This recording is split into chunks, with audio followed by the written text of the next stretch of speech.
ذوالجناح حضرت امام حسین علیہ السلام کا گھوڑا ذوالجناح تمام شہیدوں کی لاشوں کے گرد چکر لگاتا اور ہنہناتا ہوا حضرت کی لاش مبارک کے پاس آ کر ٹھہر گیا اور اپنی پیشانی کو حضرت کے خون سے تر کیا۔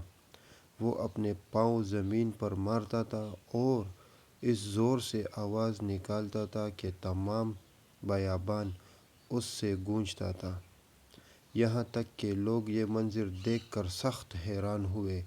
جب وقت عمر سعد ملعون کی نظر امام کے ذوالجناح پر پڑی تو کہنے لگا، وائے ہو تم پر!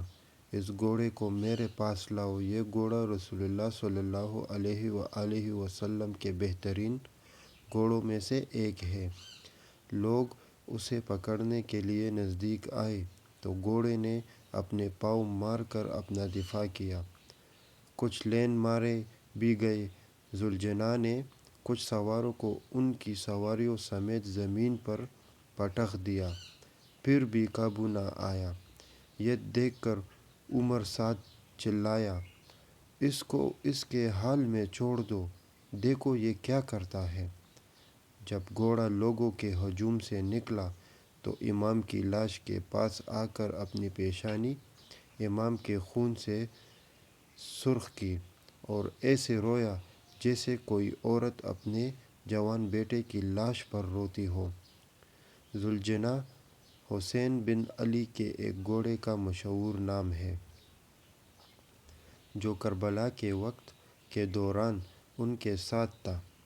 مشہور ہے کہ حضور صلی اللہ علیہ وآلہ وسلم نے اپنی وفات سے کچھ عرصہ پہلے حارث نامی ایک عرب سے خریدا۔ اس وقت ذوالجناح بھی ایک بچہ تھا، اس کا اصل نام مرتجس تھا۔ اس وقت حضرت حسین ابن علی بھی بچے تھے اور ذوالجناح کو بہت پسند کرتے تھے۔